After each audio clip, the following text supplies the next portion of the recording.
E aí, tudo certo? Chegou a hora de falar de imposto de renda e olha, saber direitinho como declarar os gastos com educação pode fazer uma baita diferença no bolso, viu?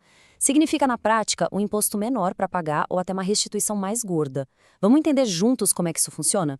A pergunta de US$ 1 milhão, né? Gastos com educação podem diminuir o imposto de renda?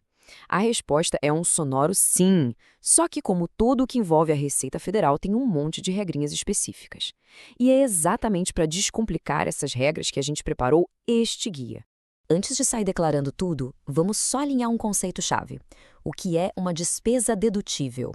Pensa assim, é como se fosse um desconto que a lei te dá.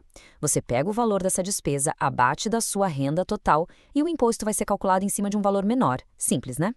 Então, vamos direto ao ponto. Que tipo de gasto com educação realmente pode entrar nessa conta? A Receita Federal tem uma lista oficial bem direitinha. A lista, olha só, é bem abrangente. Começa lá nos pequenos, com creche para a escola, passa pelo ensino fundamental e médio e vai até o ensino superior, o que inclui graduação e também pós, como o mestrado e doutorado. Ah, e os cursos técnicos e tecnológicos também valem. Ou seja, a educação formal, aquela mais tradicional, está praticamente toda coberta. Agora, aqui é que o jogo começa a ficar interessante. Não é só saber se o curso é válido. Existem dois detalhes cruciais: um limite de valor para deduzir e, claro, uma listinha do que não pode, de jeito nenhum, ser deduzido. E aqui está o número mágico que todo mundo precisa decorar, ou pelo menos anotar em algum lugar: R$ 3.561,50. Grave bem esse valor. Esse é o teto, o limite máximo que se pode deduzir com educação por pessoa por ano. E ó, uma boa notícia. Você não precisa quebrar a cabeça fazendo contas. A regra é simples. Lance lá no programa o valor total que você pagou durante o ano.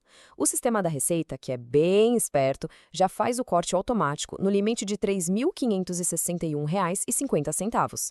A gente sabe que para muita gente o custo anual com a educação é bem maior que isso, mas enfim, esse é o limite. E ele vale tanto para o titular da declaração quanto para cada um dos dependentes e alimentandos, individualmente. Agora, presta atenção aqui, porque é nesse ponto que a maioria das pessoas erra. Mensalidade da faculdade? Pode. Pós-graduação? Pode também. Curso técnico? Com certeza. Mas, e aquele curso de inglês super importante para a carreira? Pois é, não pode. Aula de música, de natação, cursinho pré-vestibular, gastos com material escolar, uniforme, livros, nada disso entra na dedução. Essa é, sem dúvida, a dúvida mais comum que aparece todo ano. Certo, já sabemos o que pode e o que não pode e qual é o limite. Mas os gastos de quem eu posso declarar? A despesa pode ser sua, claro, mas também de outras pessoas ligadas a você. Vamos ver quem entra nessa. Bom, são 3 grupos. Primeiro, os seus próprios gastos com educação, como titular da declaração. Segundo, os gastos dos seus dependentes, filhos, cônjuge, pais, desde que eles estejam, claro, na sua declaração e que tenham CPF, isso é obrigatório. E terceiro, os alimendandos, que são as pessoas para quem se paga a pensão alimentícia.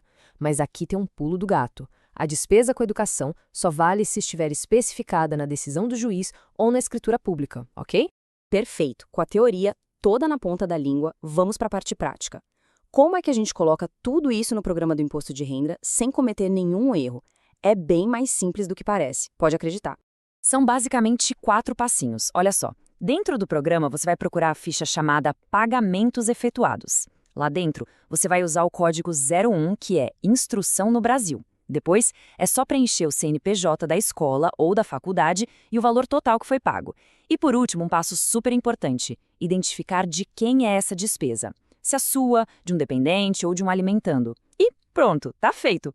E agora, um recado que vem da própria Receita Federal, a regra de ouro do imposto de renda. Não adianta só declarar, tem que ter como provar. Cada centavo que você informa precisa ter um documento correspondente, seja um recibo, uma nota fiscal, qualquer coisa válida.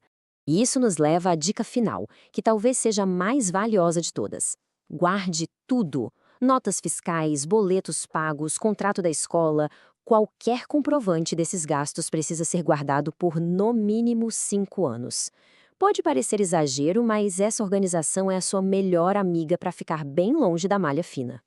Prontinho! Agora você tem um guia completo na mão sobre como deduzir as despesas com educação no seu imposto de renda. Se esse conteúdo te ajudou de alguma forma, não esquece de deixar aquele like, tá bom? Isso dá uma força enorme para a gente continuar criando mais materiais práticos como este. Um abraço e até a próxima!